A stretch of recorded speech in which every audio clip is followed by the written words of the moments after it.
kedua Maharesi yang kita temukan tadi, Maharesi Agastya dan Markandeya, ini kan keduanya kan datang dari India ya sebenarnya. Kok mereka melihat seperti apa sih ke daerah Alas Purwo atau sekitar Jawa Timur pada masa itu di Nusantara? Sebenarnya apa sih pandangan mereka terhadap yang ada di sini? Kisah sang tokoh tersebut rasanya jauh lebih tua, Mas, dari informasi yang ada di papan informasi kalau orang-orang ke sana.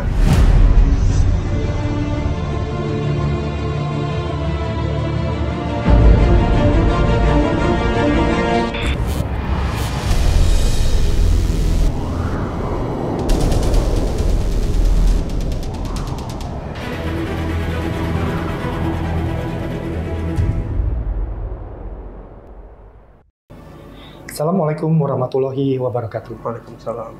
Kembali bersama kami di Time Travel. Rahayu dan salam sejahtera untuk kita semua. Nah, ganti ambience yang baru nih kita. Iya. Kita sekarang lagi ada di satu cafe yang tempat kita biasa syuting kemarin ya. Ada. Betul. Namanya Kopi Tempat Kamu Pulang. Iya. TKP. Ada di wilayah apa ya? Daerah apa nih namanya? Ya. Sawangan ya. Bisa dibilang Sawangan. Nah, gimana kabarnya, Le? Alhamdulillah baik. Mas Anton gimana kabarnya? Kabar baik juga tentunya. Alhamdulillah. Sobat Time Travel gimana kabarnya? Semoga dimanapun kalian berada selalu diberikan kesehatan dan keselamatan oleh Yang Maha Kuasa. Amin, amin ya rabbal alamin. Nah, terkait tema yang kita akan bicarakan di episode kita kali ini. Oke.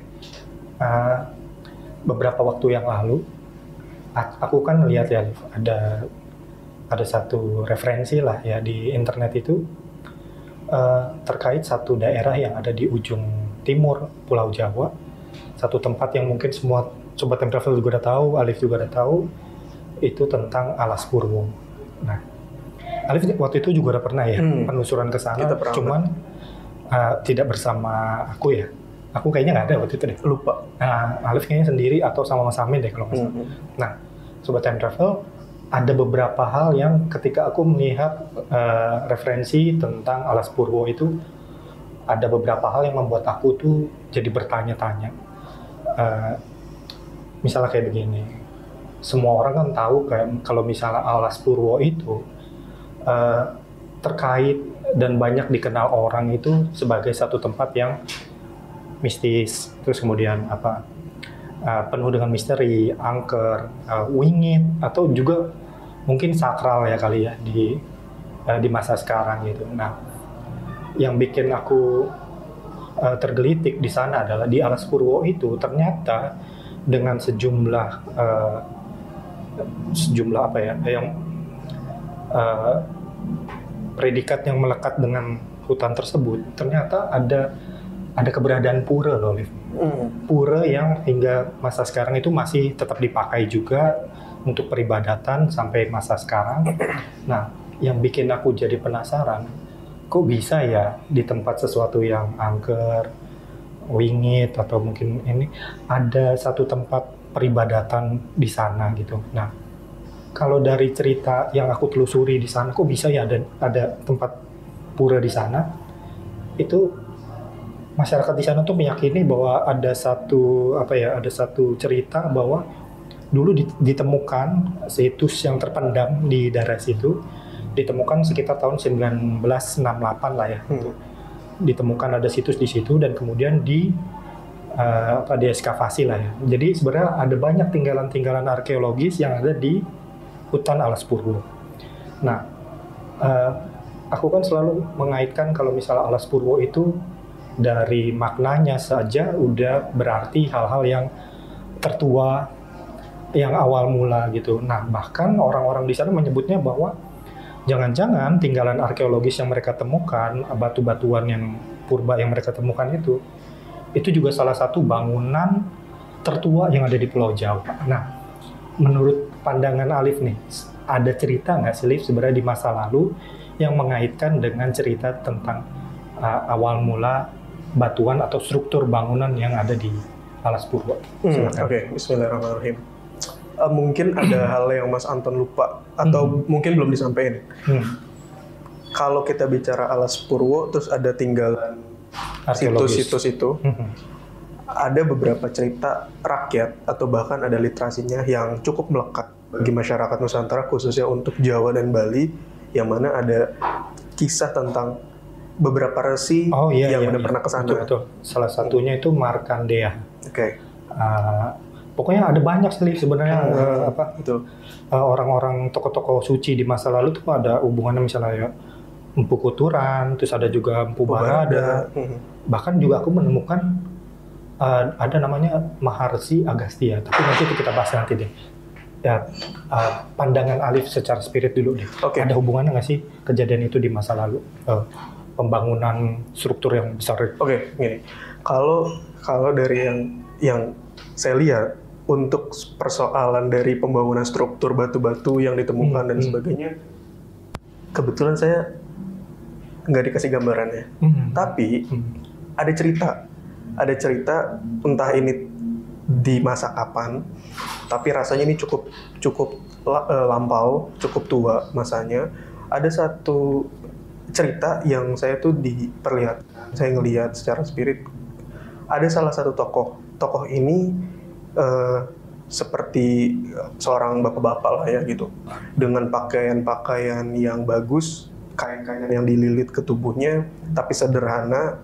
Terus beliau juga perawakannya ya sepertinya lembut, bijak gitu, berwibawa, punya karisma yang sangat tinggi kalau dilihat dari mata biasa. Kemudian beliau juga punya cepolan di kepala, di rambutnya. Nah, tokoh ini saya anggapnya seperti seorang entah tokoh masyarakat atau pertapa atau mungkin resi. Saya nggak tahu yang mana, karena kelihatan dari auranya ya seorang pemimpin yang baik, tapi dengan spiritual yang tinggi. Kalau orang-orang zaman dulu spiritual tinggi itu, pancaran cahayanya itu kelihatan Mas, dengan mata hati. Karena dari tubuhnya tuh ada pancaran cahaya yang terang. Kalau orang bisa lihat, orang-orang zaman dulu kan beberapa ya udah levelnya tinggi kayak gitu Mas. Nah, jadi ceritanya bahwa tokoh ini yang saya lihat, beliau itu hidup di suatu tempat seperti suatu desa atau kampung, pokoknya suatu wilayah yang nggak begitu besar. Kalau saya perhatiin, tokoh ini seperti menjadi tokoh utama di masyarakat sekitarnya. Seperti ya itu lagi-lagi kayak tokoh masyarakatnya. Singkat cerita, ada suatu masa di mana beliau ini kayak melakukan perjalanan setelah melakukan tapa yang cukup lama di tempat dia tinggal. Perjalanan ini kan makan waktu lama Mas. Saya merhatiin tuh cukup lama lah perjalanan itu sampai ke pinggir laut. Sampai akhirnya ke tempat yang jauh dari sana, dan kalau saya nggak salah bahwa dulu antara Bali dan Pulau Jawa itu jaraknya masih dekat. Gitu, masih dekat. Oke. Kemudian beliau masuk ke satu kawasan yang jauh dari asal muasal tempatnya, kawasan hutan. Hutan ini kalau saya ngelihat ya, ibaratnya kalau orang ngelihat dan masuk, itu mulai masuk ke kawasan hutan lebat itu aja udah ngerasa merinding, udah ngerasa takut, angker, dingin, hawanya ser-ser gitu. Kayak kita tuh pengen masuk lebih jauh, tapi seakan-akan kayak dihambat sama hawa yang nggak enak itu Mas. Dan itu berasa banget. Tapi beliau ini ya baik-baik aja, jalan gitu, nyusuri pohon-pohonan yang besar-besar. Terus walaupun itu siang hari, ada kalanya siang hari matahari lagi siang bolong, tapi beberapa tempat di hutan itu nggak tembus cahaya mataharinya, saking lebatnya. Dan entah kenapa kalaupun siang, itu beberapa titik di hutan itu hawanya temaram. Jadi makin kuat hawa misteriusnya gitu. Hawa angkernya makin kuat gitu. Sampai akhirnya yang saya lihat, beliau ini tiba di salah satu lokasi. Kalau kita perhatiin dari jauh, itu kayak hutan biasa. Nggak ada hal yang spesial. Tapi kalau dideketin, ternyata di beberapa titik, itu saya ngeliat ada batu-batu bertumpuk, warnanya warna gelap, tapi udah lumutan.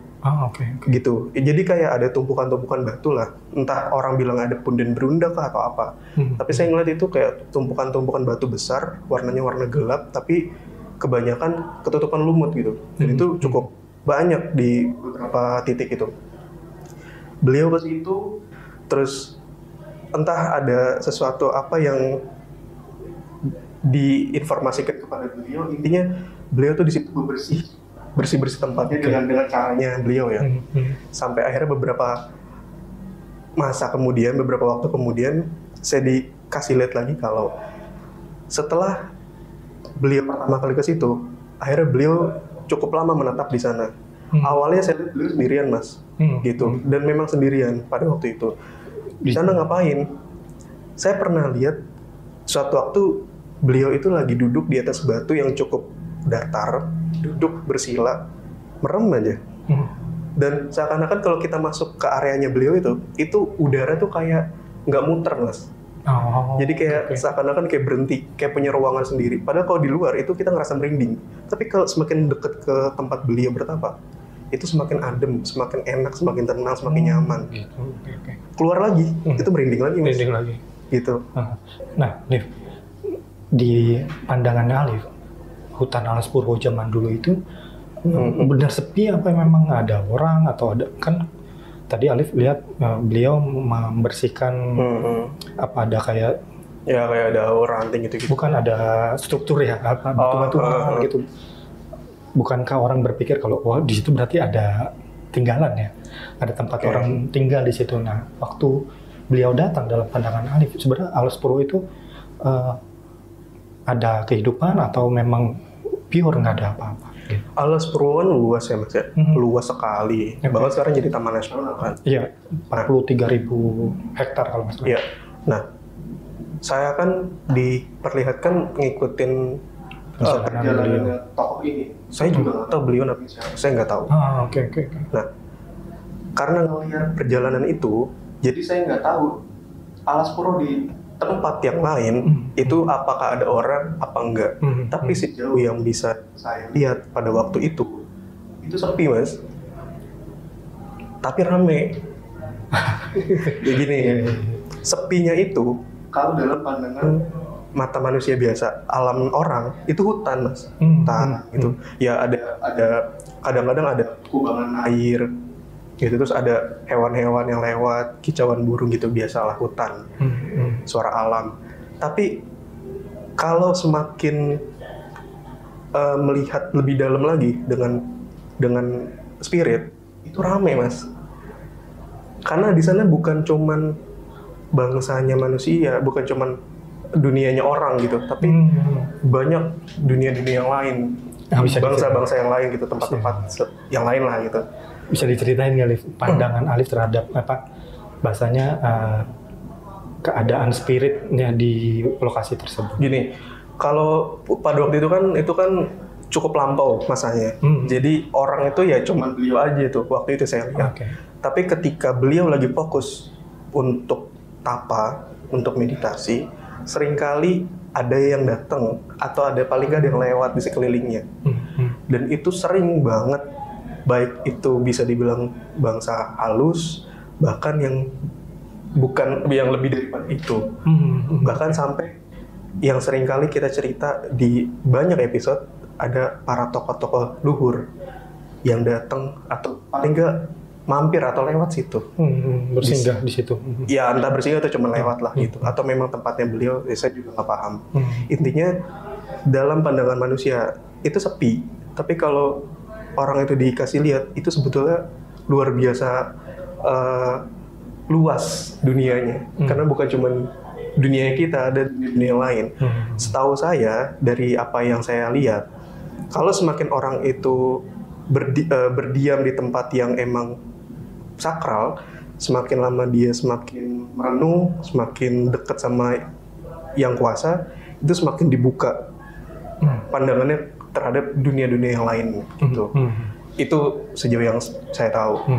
Boleh spoiler sedikit nggak? Sebenarnya apa sih yang dalam pandangan Alif, kalau misalnya resi tersebut melihat ke sana itu hamparan negerinya atau landscape-nya itu seperti itu kan apa? Gini mas, kalau ditanya seperti itu kan, itu berarti Mas Anton nanya ke POV-nya beliau kan.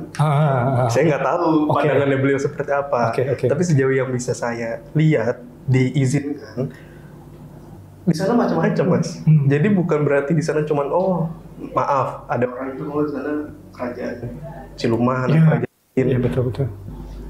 Lebih dari itu, karena sejauh yang saya tahu dimensi itu berlapis mas. Alam itu berlapis-lapis gitu bertutup. Jadi ya terserah orang mau masuk ke pintu yang mana dan diizinkan ke yang mana ya udah terserah itu gitu. Dan kalau udah selevel seperti beliau tokoh tersebut yang lebih bertapa, ya beliau saya yakin beliau bisa kemana-mana. Terserah beliau gitu. Intinya gitulah. Gitu. Nah, terus kaitannya sama bangunan yang tua, apa situs yang tua kan? Kalau saya nggak salah ada situs yang diyakini tertua di Alas Purwo bahkan di Pulau Jawa itu kan situs Kawitan. Situs Kawitan itu juga kan berdasarkan namanya ya dianggap asal mula yang paling tua. Padahal dalam dinding informasi kalau kita masuk ke menuju situs Kawitan itu ada papan informasi. Di situ kalau saya nggak salah saya pernah lihat di internet kalau itu berasal dari prasasti Balawi. Sedangkan Balawi sendiri itu berapa? 1305 Masehi. Dan isi Balawi itu menceritakan tentang pemerintahan Raden Wijaya, bahkan Brawijaya juga, kalau nggak salah gitu. Tapi dari apa yang saya rasain, dari apa yang saya lihat, dari kisah sang tokoh tersebut, rasanya jauh lebih tua mas, dari informasi yang ada di papan informasi kalau orang-orang ke sana. Karena dari batu aja, itu kan warna gelap mas, terus ketutupan lumut. Dari situ aja tuh ada hawa atau ada energi, bahkan ada pancarannya sendiri yang kesannya memang tua di situ. Ada hal yang sakral yang memang dari dulu sudah ada, mungkin akhirnya jadi lambat laun tertutup karena alam. Tapi itu nggak menutup sakralan bahkan energi baik di situ. Terlepas dari orang-orang pada bilang angker sekelilingnya, itu sangat wajar. Karena biasanya sejauh yang saya tahu, semakin sakral suatu tempat, semakin ada yang dijaga di suatu tempat, suatu lokasi, itu pasti sekelilingnya semakin banyak yang menjaganya gitu. Dan di situ serem-serem gitu. Dan emang serem-serem mas. Serem apa? Ya, saya nggak mau cerita karena serem banget. Karena nggak ada dibayangkan orang lah. Serem mas. Ibaratnya yang orang bilang, ya model-model siluman ada yang, pokoknya lebih dari itulah. Lebih dari yang dan tua usianya kayaknya gitu. Karena energinya kan berasa gitu, mencekam gitu. Nah itu tadi sebenarnya yang mau aku tanyakan itu tuh kan Purwo, terus kemudian Kawitan, itu kan punya makna-makna yang tersirat bahwa ini yang pertama atau yang tertua, apa. Bahkan juga mungkin kan yang aku tanyakan apakah ini bangunan-bangunan benar bangunan pertama yang ada di Pulau Jawa. Terus kalau memang yang di sana ada keberadaan yang tua gitu, makhluk halusnya, makhluk halus kan bisa macam-macam lah ya. Nah kita kan juga kenal karena dari tadi ceritanya adalah orang-orang suci, luhur suci di masa lalu gitu. Nah, kok ini bisa jadi kayak percampuran energi-energi yang aku pikir agak bertentangan ya. Kok ada yang Alif bilang ada yang tua ada siluman juga yang kita nggak bisa bayangkan. Terus juga ada yang hal-hal yang suci yang banyak orang suci di masa lalu tertarik ke sana. Pertama, dunia itu kan nggak seperti yang kita bayangkan, karena dimensi itu berlapis. Nggak harus itu bercampur baur kayak orang satu lokasi itu semua masuk situ, nggak juga gitu. Nggak kayak gitu. Sejauh yang saya pernah lihat. Yang kedua, gimana pun juga kan kalau para tokoh leluhur itu kan tokoh-tokoh suci, artinya udah energi suci lah gitu. Ya levelnya udah beda mas dari bangsa halus yang selama ini kita kenal, bahkan yang nggak pernah kita lihat gitu. Itu levelnya beda. Gimana pun juga mereka akan tunduk terhadap yang tokoh-tokoh leluhur yang suci itu gitu. Jadi ya masing-masing urusannya sendiri di wilayahnya sendiri-sendiri. Jadi apalagi ada tempat, ada situs yang memang dari zaman dulu yang kita nggak tahu itu yang bangun siapa, sampai akhirnya tertutup, sampai sekarang ada dipugar lagi, dipugar lagi sama masyarakat, dan itu masih ada tempat sakralnya, tempat sucinya bagi beberapa umat beragama. Aku kan nemu ya di referensi tentang Alas Purwo itu, sebenarnya kan orang-orang udah menyebutnya bahwa ada keberadaan Maharsi Markandeya. Orang-orang di sana kan meyakininya begitu ya. Salah satunya yang diyakini. Terkait dengan situs kawitan juga dan kemudian ada situs yang ada di sana. Nah, tapi aku juga menemukan bahwa ada satu juga Maharsi yang datang ke situ itu mungkin lebih lama, lebih duluan daripada Resi Markandeya ya. Karena di situ disebutkan bahwa namanya Resi Agastya. Maharsi Agastya ini dia tuh punya jasa yang sangat besar pada daerah Jawa Timur, makanya ada satu pura suci yang dibangun untuk menghargai jasa-jasa beliau, dan itu dibangun pura suci itu dibangun karena jasa-jasanya beliau melakukan ritual-ritual suci untuk menaklukkan kekuatan-kekuatan gelap. Dan itu dibangun pada masanya Raja Gajayana sekira tahun 684 Saka lah gitu. Aku nggak tahu nih kerajaannya dari mana. Tapi dari kedua Maharsi yang kita temukan tadi, Maharsi Agastya dan Markandeya, ini kan keduanya kan datang dari India ya sebenarnya. Mereka melakukan perjalanan dharmanya dan singgahnya terakhir ada di Indonesia. Nah, sebenarnya apa sih? Aku kan nggak ngerti ya. Mereka kan ini kan orang-orang suci ya. Pastinya dia punya pandangan-pandangan tersendiri karena mereka berasal dari luar negeri. Ketika mereka melihat seperti apa sih ke daerah Alas Purwo atau sekitar Jawa Timur pada masa itu di Nusantara. Sebenarnya apa sih pandangan mereka terhadap yang ada di sini? Oke.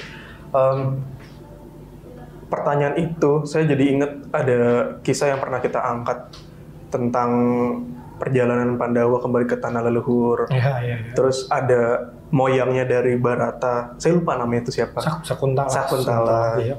Terus adalah tokoh-tokoh lain yang di masa lalu dari luar masuk ke sini karena ada hal spiritual, ada hal-hal ilahiyah yang menarik mereka akhirnya ke sini.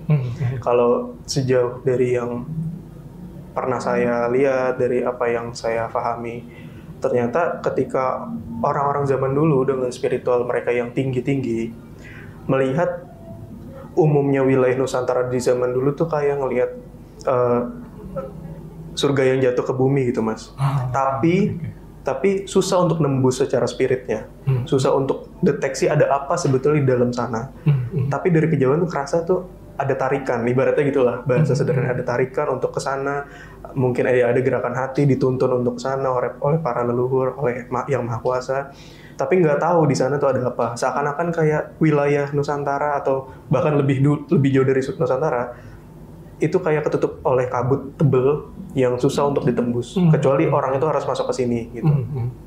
Sampai akhirnya termasuk mungkin salah satu kisahnya yaitu para Maharsi itu, Markandeya kah atau Maharsi Agastya kah, ya. Dan tokoh-tokoh lain tentunya. Ketika dari negeri yang jauh di sana datang ke sini bukan tanpa tujuan, bisa jadi untuk kembali ke tanah para leluhurnya gitu. Pengen deket sama para leluhur, kayak istilahnya pengen deket sama orang tuanya gitu bahasanya gitu. Sampai dituntunlah untuk ke tempat-tempat yang memang sudah ditentukan, yang biasanya tempat-tempat itu tempat yang bukan tempat biasa, tempat yang sakral, karena di situ ada filosofi kehidupan, ada filosofi spiritnya, ada para tokoh-tokoh leluhur yang ada di situ bahkan atau suka ke sana gitu. Ketika kita bicara Alas Purwo, di beberapa lokasi situs candi atau pura atau arca, dari pandangan spirit itu para tokoh leluhur biasa ke sana dari berbagai penjuru.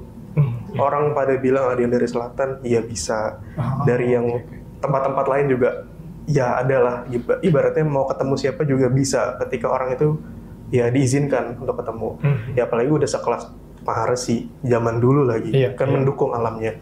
Jadi ketika beliau-beliau para resi atau tokoh-tokoh spirit itu kesini, itu ya pengen deket sama para leluhurnya, pengen deket sama orang tuanya lah gitu. Kemudian akhirnya mungkin ajaran itu diajarkan ke masyarakat sekitar, apalagi yang memang mampu pada zaman dulu secara spiritnya.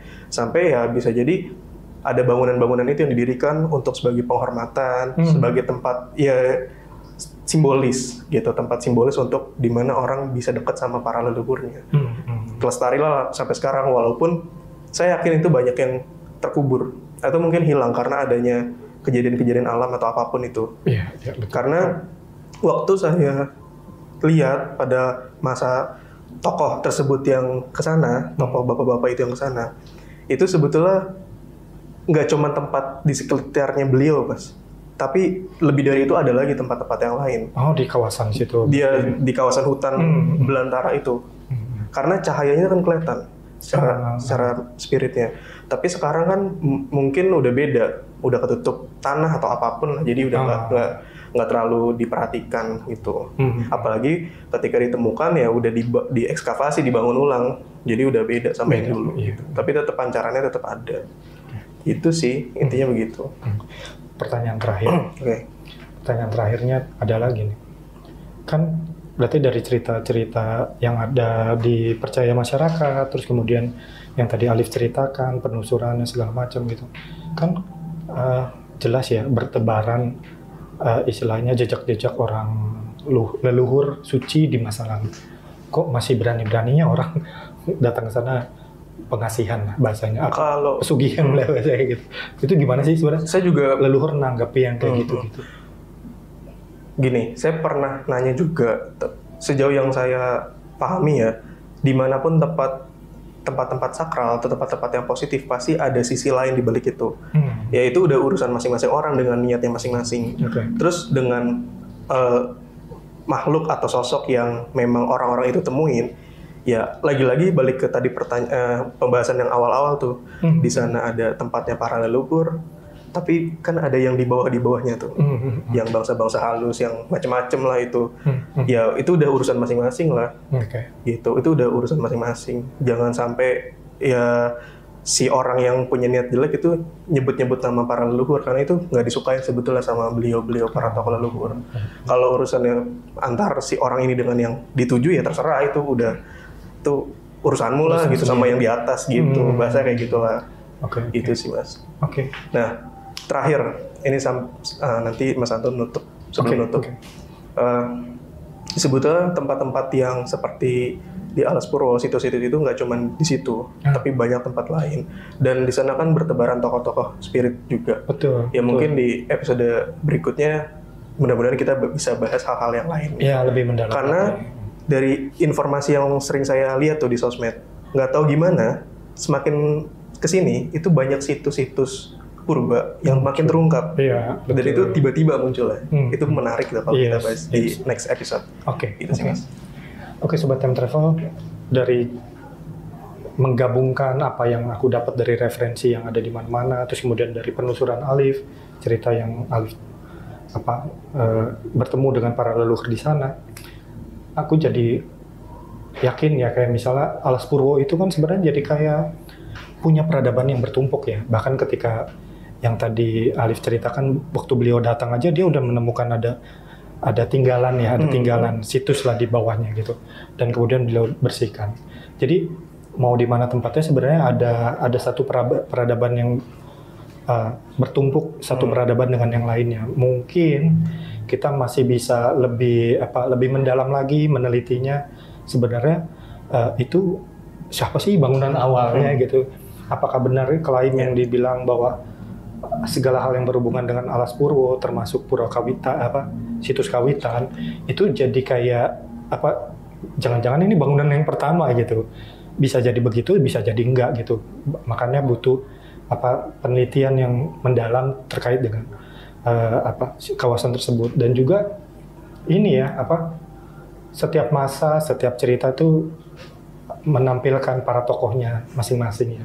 Jadi memang ternyata banyak ya, nggak bisa kita cirikan ya sebenarnya dia dari zaman yang mana, atau cerita yang kita yakini ada dan benar adanya di masa sekarang. Kan katanya kan ada resi yang entah dari Bali atau dia dari India, ternyata bisa dari manapun juga gitu. Tapi yang jelas di sana ada satu keberadaan yang menarik para tokoh-tokoh suci itu juga di masa lalu ya, sebagai satu keberadaan yang ya mungkin kita bilang sakral, suci, segala macam. Jadi itu aja ya terkait dengan episode kita Alas Purwo. Mungkin di masa yang akan datang kita bisa punya penelusuran yang lebih mendalam lagi tentang ini, atau kaitannya dengan mungkin nanti ke Pulau Balinya atau ke Indianya. Oke, gitu ya. Oke Sobat Time Travel, semoga kalian suka dengan episode kita kali ini. Tetap like, share, comment, and subscribe untuk selalu terhubung dengan video-video kita yang terbaru. Sampai kita bertemu di penelusuran selanjutnya. Wassalamualaikum warahmatullahi wabarakatuh.